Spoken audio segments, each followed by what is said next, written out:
Welcome friends. इस video में हम बात करने वाले हैं टैलेंट एक्स के लास्ट 7 डेज की स्ट्रेटेजी के बारे में। जैसा कि आप जानते हैं नेक्स्ट संडे को टैलेंट एक्स का एग्जाम है। हाँ, कुछ लोगों का 16th को भी होगा, बट मैं जिनका 9th का है वो 9 अक्टूबर को है, उनके लिए बात कर रहा हूँ।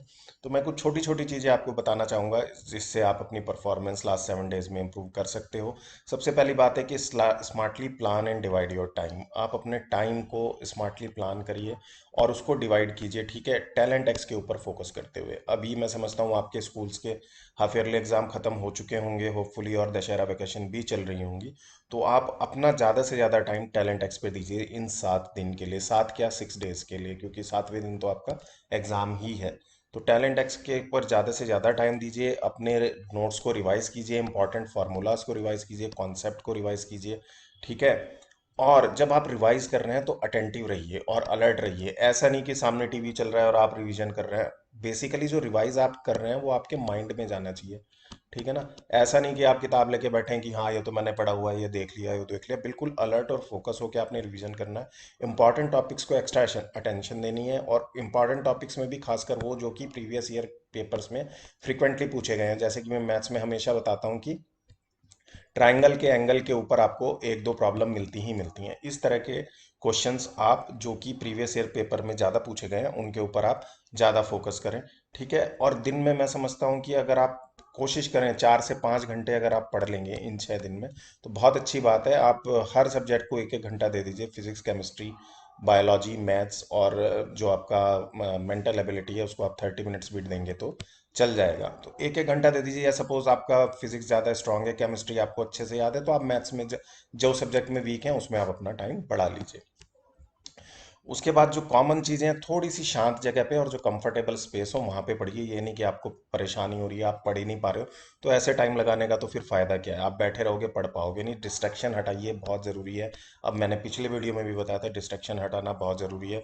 ये मोबाइल, ये टीवी, ये गेम्स, ये आपको हटाने पड़ेंगे 6 दिन के लिए। बिल्कुल आप आइसोलेट हो जाओ सब चीज़ों से, ठीक है ना। और अगर आगे आपको अपनी लाइफ में कंपटीशन में अच्छा परफॉर्म करना है तो धीरे धीरे ये चीज़ें हटानी पड़ेंगी। मॉक टेस्ट की प्रैक्टिस कीजिए, टाइम बाउंड मैनर में कीजिए। ऐसे सोचिए कि बिल्कुल एक्चुअल एग्जाम में बैठे। मॉक टेस्ट उठाइए या प्रीवियस ईयर पेपर उठाइए, और जो भी एक्चुअल एग्जाम का टाइम है, सपोज 3 आवर्स, उसमें करके देखिए आप इतने क्वेश्चन कर पा रहे हैं। कोशिश कीजिए थोड़ी स्पीड बढ़ाने की, ठीक है। कोशिश कीजिए कि कहाँ पे आप टाइम बचा सकते हैं किन क्वेश्चन में।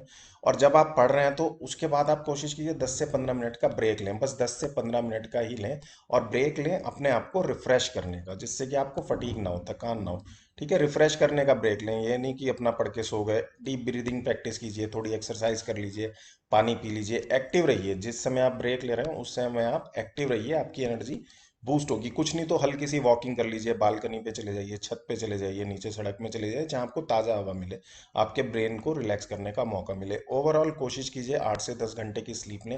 इससे क्या होगा, ब्रेन को रेस्ट मिलेगा, ठीक है। आपको बहुत ज़्यादा थकान भी नहीं अपने ऊपर रखनी है कि रात भर पढ़ रहे हैं फिर आपका सारा शेड्यूल ही गड़बड़ा गया।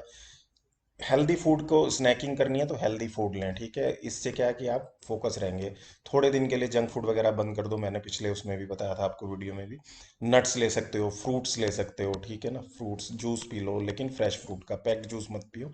फ्रेश फ्रूट का जूस पी लो। ज़्यादा से ज़्यादा पानी पियो, अपने आप को हाइड्रेटेड रखो, ठीक है। टॉक्सिन्स आपकी बॉडी से बाहर निकलेंगे आप ज़्यादा से ज़्यादा पानी पियोगे तो। और last but not the least, positive mindset रखो कि हाँ मैंने अच्छे से तैयारी की है, और जो मैं 6 दिन में या 7 दिन में पढ़ रहा हूँ वो मैं अच्छे से पढ़ रहा हूँ। नेगेटिव मत सोचो एग्जाम है क्या है, मुझे डर लग रहा है, ये हो रहा है। It's just an exam, take it easy. Just an exam. ऐसे लालच में मत पढ़ना कि नहीं करूंगा तो स्कॉलरशिप नहीं मिलेगी, नहीं करूंगा तो कैश प्राइज नहीं मिलेगा, ठीक है ना। अपने आप को प्रेशर नहीं देना। अच्छे से इजी होके जो आपका बेस्ट है उस लेवल पे आके परफॉर्म करो। और हमारी तरफ से ऑल द वेरी बेस्ट।